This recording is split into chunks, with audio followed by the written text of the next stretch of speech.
Hello, Hernandez eighth graders. It's Mrs. H, and I wanted to welcome you back. I know this is the second week that we've been back to school, but it's the first week that we've had Flex. So I wanted to welcome you back to Flex, to your IB community project. And we are going to be discussing today. We'll go over and we'll review some of the stuff that we went over prior to break because I realize it's been several weeks since you've had that information. I know some students are probably farther along in the brainstorming process than others, but our goal for today is to review and cover the stuff that we have already gone over, and then to hand this project officially over to your Flex teachers. And then they will be continuing to run the project through the end of the project, and I will be just checking in with you guys periodically to see how you guys are doing. So we're going to be discussing slides 1 through 13 today. And this is the time, just as a quick reminder, to narrow down the possibilities for your project and to make your final choice. Like I said, some of you have probably already decided what you want to do for your projects, and congratulations on that. Some of you still may be undecided, and so you need to hopefully, within the next few days, if not the next week, figure out what you want to do, and making that final selection will then free you up to be able to move on with the project. And as a quick reminder, the whole center of this project is based on the IB design cycle. And remember to use this graphic and to use this for each of the different areas of the project. So section A will be inquiring and analyzing. Section B, you're going to be developing your ideas to figure out not only if the project is doable, but then what are those steps that you can take to complete your project. The third one is going to be creating your solution. Based on what your project is, you're going to need to create something that explains what you've done in your project, and then to be able to go forward and then to complete your project. And then at the very end, we will be evaluating, or you will be evaluating the success of your project, maybe some of those obstacles that you incurred along the way. All right, and remember, before we left for break, we had a list of over 100 projects that were possible projects that you could have chosen. And so again, this is just a review of those, especially for those of you who may not have decided exactly what you want to narrow it down for. And in the IB Community Project Handbook, hopefully your teacher has shared this with you.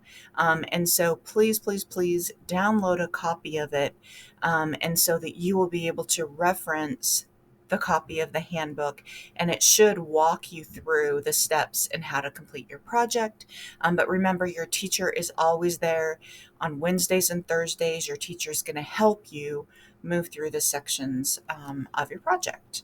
And this is the other part, so pages 6, 7, and 8, if you're still trying to narrow down what your project is going to be. And also remember, if you will attach your project to something that is one of your passions or something that you feel strongly about, your project is going to go much, much more smoothly, and you might actually enjoy your community project. Remember, there are 4 basic types of community projects, and some of them can be a combination, but for the majority of you, you're just going to pick one of the following. So whether you're going to pick direct service for yours, indirect service, advocacy, or research. And hopefully your teacher will also provide these Google Slides for you, so you can reference, you can go back, and you can review what the different types are, and then figure out what section or what type of community project yours falls in. All right, remember, as you're deciding, we did talk about make sure that your subject is something that you care about, that you're passionate about. And also decide whether this is going to be a one time event, or whether you might do several different events. There's one project we had in times past where one student, he had helped out at a community pool as a lifeguard. And then there was another one that had actually passed his certifications, and he decided to do for his community project to help out with the swim lessons that were at the place. So anyway, to me, like, the possibilities are endless what you can choose. But for this kid, what he did, or the student, he actually did it 3 or 4 times rather than just the one time of helping out. So you decide, do you want it to be a multiple time event? Do you want it to be a one time event? And then from there, what are those things that you need to plan to work up for that event? How did it go? And then you'll evaluate how it went. All right, and we just talked about that in the last one. And also keep in mind, like I've talked about before, especially those of you who are going to be putting in applications for colleges, they are um, looking at what you've done as a student to show service. And so you do this, and this can really, really help you. It will definitely give you a leg up when you go through that process, and you have specific things that you can mention on your application. All right. There are many skills that you can also gain while you're doing community service. So, obviously, it'll be nice to be able to have something to put down on your college application if that's in your future. For those of you who want to go in another direction after high school, maybe you want to go into a technical trade or other things, it might be good for you to do your community service also in that area, and it'll give you skills. Okay, so the next steps, and again, we talked about each of these next steps prior to break. Make sure you have the Google Slides so you can go over 1, 2, 3, and 4 for your next steps for your project. All right. In the handbook, we have these 2 pages, and the entire handbook will help you work through the project. But these 2 pages are designed to keep you on track.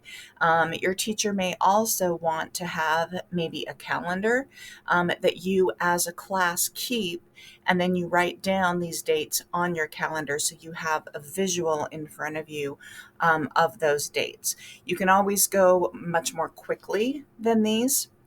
For example, this next one, we're going to be working toward checkpoint number 1, which will be a Google form that your teacher, will fill out. So the next thing you're working toward is January 26th and 27th, that last week of January.